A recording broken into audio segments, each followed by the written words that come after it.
Hello Virgo, Sun, Moon, Rising, and Venus signs. Kamusta po kayo? Sana po ay nasa mabuti kayong kalagayan. Welcome back po sa Star Tarot. Kung bago po kayo rito, welcome din po kayo. Thank you for your support. I truly appreciate it. God bless you. And also please subscribe, like, share, and leave me a comment po kung nakaresonate kayo.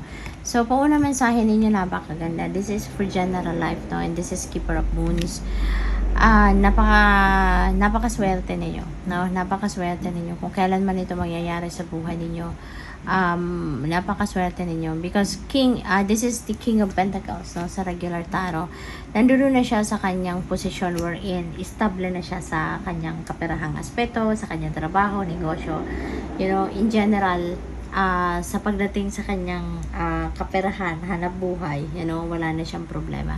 So, maaaring nandoon kayo sa puntong yon na meron na kayong establing trabaho, meron na kayong financial security and stability for the long term, meron na kayong secured na, kumbaga, na kaperahan, ano, na kung kailan man ninyo kakailanganin ng pera, meron na kayong mapaghuhugutan, no? So, siguro, nandoon na kayo sa puntong gano'n.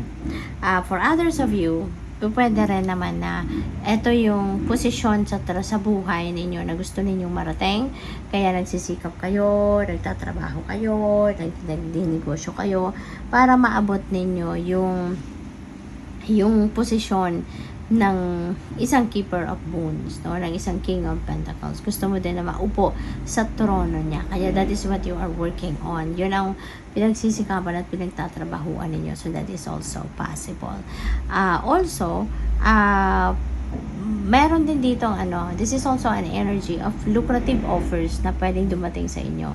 So, be on the lookout for those. Kasi baka meron dito mag-o-offer sa inyo ng bagong pagkakakitaan or additional na pagkakakitaan. Or baka meron kayo rito, kumbaga light bulb moment na bigla na lang ninyong maiisip na, teka, ganito kaya ang gawin natin, no? Magnegosyo ako, ganito, ganyan. No? So, siguro merong mga dadating na ganung sitwasyon sa inyo ngayon na talagang magiging creative kayo, no? Ang isip ninyo at maaaring magkaroon kayo ng isang magandang plano, no? Para sa mas marami pa ninyong pwedeng gawing pagkakitaan.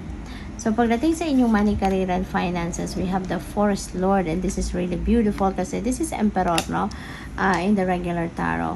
So, si Emperor is also about stability, no? So, talagang ang focus ninyo rito, establishing your financial future. Ito yung pinaghahandaan siguro ninyo, Virgo, na magkaroon kayo ng matibay na financial future, masecure nyo na to, at magkaroon na kayo ng stable trabaho, magkaroon na kayo ng source of income na talagang sigurado kayo na continuous, no, ang pagpasok ng pera.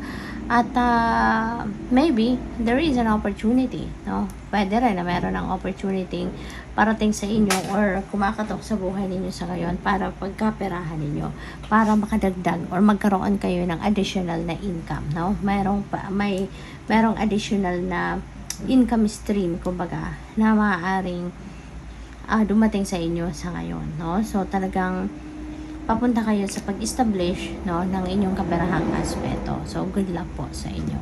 Sa inyong relationships, we have Child of Spells. Ayan. So, ito naman, this is the Page of Wands. No? So, there are news, opportunities na pwedeng dumating naman sa inyo dito na po pwedeng makitaan ninyo ng potential na makakatulong sa inyo para mas mag-grow kayo as a person, para mas mag-grow ang inyong relationship.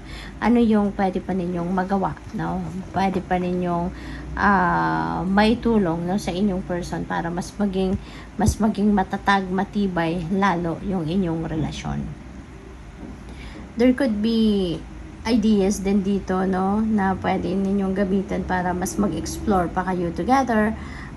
Siguro having fun, no, baka meron ditong mga plano, no, para sa pag-travel, no, for both of you. So pwedeng ganon. And there's going to be a lot of excitement kayo na dadalhin sa inyong relationship, no. Maaaring you are going to reignite the passion, no, for you no, sa bawat isa dito. Kaya maaari magsimula kayo dito ng bagong yugto din, no, sa inyong relasyon, no, na para mas maging masaya, para mas maging exciting, para mas magiging passionate, mas magiging sensual, no, ang bawat isa sa inyo sa inyong relasyon. So, tingnan natin, kuha tayo ng clarifiers dito for more information. And before that, I would like to say thank you din, no, sa lahat ng sumusuporta sa aking channel. Thank you for being here, for subscribing, at sa hindi pag-skip ng ads. Maraming salamat, pati na rin sa pag-send ninyo ng donasyon, ano, through Super Thanks. Maraming salamat po sa inyo. And bukas na po yung channel memberships ko. So, just in case interesado po kayo. So, we have 5 of Pentacles. And we have Keeper of Wands. So, siguro, dito kayo nang gagaling. No? Maaari in the past, no? Or baka recently, nangangailangan kayo ng tulong sa pera. No? Maaari you are in need of help pagdating sa pera. Maybe you are, may mga financial obligations kayo. May mga utang na kailangan bayaran, and maybe you don't have enough money, no, for you to ang tawag dito na pwedeng ipambayad, no, sa inyong mga sa mga utang or sa mga pangangailangan ninyo. But don't worry, no, don't worry, kasi this is going to be behind you na. Kung ano man ang mga pangyayaring ito, kagipitan man yan na nararanasan ninyo, huwag kayong mag-alala. Kasi the Divine Universe knows kung anong kailangan ninyo. The Divine Universe knows kung kailan ninyo ito kailangan. And with the Keeper of Wands, no, dadating at dadating ang breakthrough ninyo. At kung ano man ang mga pangangailangan ninyo dito sa pera, that will be solved. Okay? Mareresolbahan ninyo ito at makukuha ninyo ang amount of money, no, na kailangan ninyo para matugunan ang inyong mga pangangailangan. Pagdating naman sa Forest Lord, you know, meron tayong 6 of Cups. Ayan. So, maaari na ang iba sa inyo dito is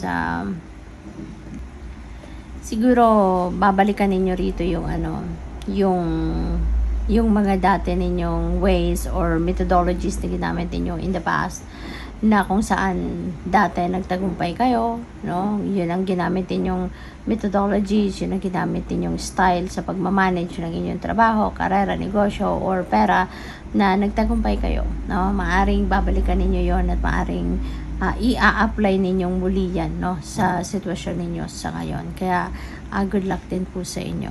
With the King of Swords dito, no, sa inyong relasyon, maaari na ang iba sa inyo rito kailangan ng advice, no?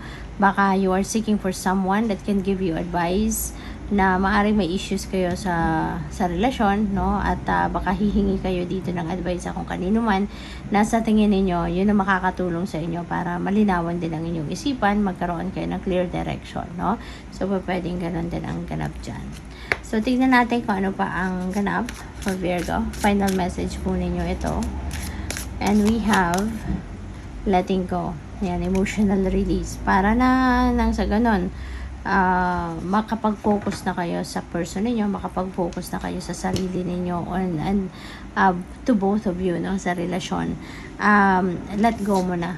Ano man ang bagahe ninyo pa sa nakaraan, maaaring nakaka-apekto yan dito sa current relationship ninyo. Kaya it's about time na to let them go. It's about time na para i-release mo na to kung ano man itong mga mga bagahe pa sa dibdib ninyo nung inyong nakaraan, para hindi na to maka-apekto, no, sa mga desisyon na ginagawa mo or sa the way na makisama ka sa inyong person, yung ganon, no. So good luck po. Thank you for watching. Love and light. Namaste.